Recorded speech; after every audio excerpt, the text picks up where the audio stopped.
आज का जो हमारा टॉपिक है दैट इज़ हम लोग को आज मेटाफेज पढ़ना है। क्या पढ़ना है? मेटाफेज। ठीक है, मेटाफेज के बारे में पहले मैं आपको बताऊंगी ये प्रोफेज क्या होता है, क्योंकि हम लोगों ने इंटरफेज पढ़ा और एम फेज भी पढ़ा। एम फेज के आगे कितने फेजेस होते हैं? दो फेजेस, कैरियोकाइनेसिस, साइटोकाइनेसिस। ठीक है, कैरियोकाइनेसिस के आगे फर्स्ट होता है प्रोफेज, फिर होता है मेटाफेज। ठीक है, हमने प्रो तक पढ़ा था, अब हमें क्या पढ़ना है? ये मेटाफेज। प्रोफेज में क्रोमोसोम्स बनते हैं, ठीक है ना, कंडेंस्ड ऑफ क्रोमोसोम्स हो जाता है। आ रहा है समझ? अब सेल में क्या होगा, मान लो ये कोई सेल है, ठीक है, इसमें एक इमेजिनरी प्लेट बन जाएगा, उसको हम मेटाफेज प्लेट बोलेंगे। क्या बोलेंगे? Metaphasic plate. ठीक है, और जो क्रोमोसोम्स थे बिखरे हुए थे वो क्या आ जाएंगे? इसी पे अरेंज हो जाएंगे, मेटाफेजिक प्लेट पे, like this.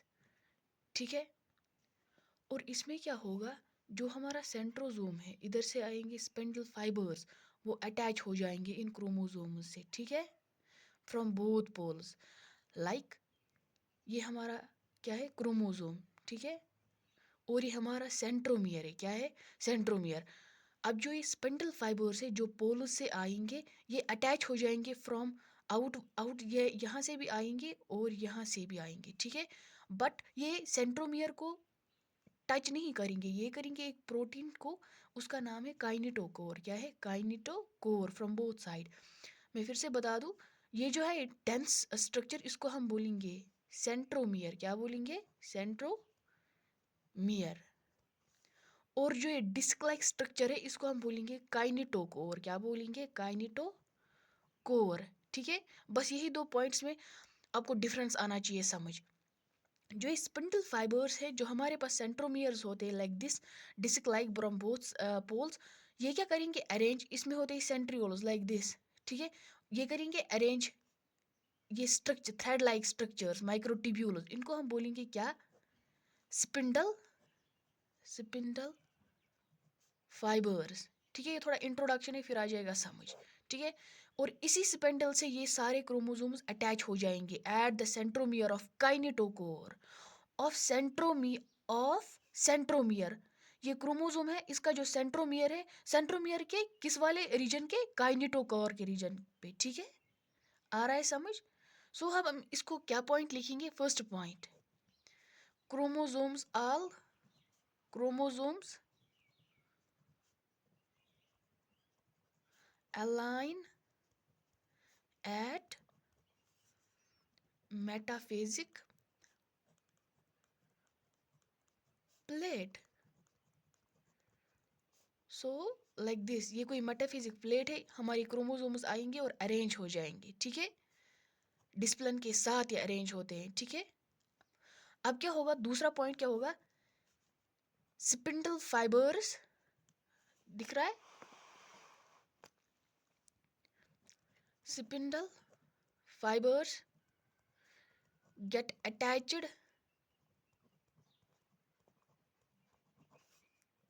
With kinetochore of centromere. इसका क्या मतलब हुआ? जो हमारी स्पिंडल फाइबर्स है, मान लो ये कोई क्रोमोसोम है, हमारा ये सेंट्रोमियर है, ठीक है, और ये डिस्क लाइक प्रोटीन है, जो स्पिंडल फाइबर्स है वो अटैच हो जाएंगे किससे? इसको क्या हम बोलेंगे? काइनेटोकोर। फॉर एग्जाम्पल, इसको मान लो स्पिंडल फाइबर, ये हमारा है क्या? काइनेटोकोर, और ये है हमारा सेंट्रोमियर। क्या है? आ रहा है समझ? यही दो पॉइंट्स इसमें इंपॉर्टेंट है। बस आपको इतने दो ही पॉइंट्स लिखने हैं मेटाफेज प्लेट में। ठीक है, मेटाफेज में अब हमारा कौन सा फेज है? That is anaphase. ठीक है, अब हम एंट्री मारेंगे किसमें? एनाफेज में। आ रहा है समझ? एनाफेज, अब हमें एनाफेज पढ़ना है। ठीक है, जो एनाफेज है इसमें क्या होगा? इसमें होगा स्प्लिटिंग ऑफ सेंट्रोमियर। जो हमारा सेंट्रोमियर बना था, पहले हम लिखेंगे स्प्लिटिंग ऑफ सेंट्रोमियर। जो हम लोग का सेंट्रोमियर बना था वो टूट जाएगा। और क्या हो जाएगा, जो हमारी स्पिंडल फाइबर्स थी, ठीक है, थ्रेड जो हमारी थी, लॉन्ग थ्रेड्स, वो भी शॉर्ट हो जाएंगी इस फेज में। स्पिंडल फाइबर्स शॉर्टनिंग मीन्स वो छोटी हो जाएंगी। कैसे, मैं आपको दिखाऊंगी अभी। मान लो ये कोई सेल है, ठीक है, मैं नए से बना के दूंगी। मान लो ये कोई सेल है, ये हमारा क्या है, क्रोमोसोम्स, ठीक है। काउंट कैसे करना है, ये एक क्रोमोसोम है, ये दो क्रोमोसोम्स है अभी, ठीक है, ये एक क्रोमोसोम है और ये दो क्रोमोसोम्स है। हमें सेंट्रोमियर काउंट करना है, जितने ज्यादा सेंट्रोमियर से उतने ज्यादा क्रोमोसोम्स है, डायरेक्टली प्रोपोर्शनल। फॉर एग्जाम्पल, आप बताओगे ये क्या आपने बनाया है, ये कितने क्रोमोसोम्स है इधर, आप मुझे बता सकते हो ये कितने क्रोमोसोम्स है। ये दो क्रोमोसोम्स है, कितने हैं, दो क्रोमोसोम्स, क्योंकि ये एक सेंट्रोमियर है और ये दूसरा सेंट्रोमियर है। आ रहा है समझ, ये एक है और ये एक है, सो 1+1 = 2। ये आपको आ रहा है, ये दिख रहा है, वेरी गुड। सो इसमें क्या होगा, जो हमारी स्पिंडल फाइबर्स थी, अब ये इनको अटैच हो गई थी मेटाफेज प्लेट में, दिख रहा है ना, पहले आपको पता था ये मेटाफेज में ऐसा ही होता है। अब एनाफेज में क्या होगा, ये ब्रेक हो जाएगा, मीन्स कैसे, ये हमारी सेल है, अब ये छोटी हो जाएंगी स्पिंडल फाइबर्स, ठीक है, और ये इनको अपनी ऊपर पकड़ लेगी लाइक दिस, ठीक है, स्प्लिटिंग ऑफ सेंट्रोमियर हो जाएगा लाइक दिस, ऐसे मान लो, लाइक दिस, लाइक दिस, ठीक है। ये कोई क्रोमोसोम है और ये बीच में सेंट्रोमियर है। अब ये टूट जाएगा, ये जो बॉन्ड है, ये दो जो है, ये इनको हम बोलेंगे सिस्टर क्रोमैटिड्स। क्या बोलेंगे, सिस्टर क्रोमैटिड्स, मैंने आपको ये पहले भी बताया है, इनको हम बोलेंगे सिस्टर क्रोमैटिड्स। सिस्टर क्रोमैटिड्स अब एनाफेज में ब्रेक होंगी, क्या होंगी, ब्रेक, और ये बनाएंगी दो, मींस ये एक बन गया और ये दो बन गए ना, एक क्रोमोसोम से दो क्रोमोसोम्स बन गए, किस फेज में, एनाफेज में। अब आ रहा है समझ मैंने क्या बताया।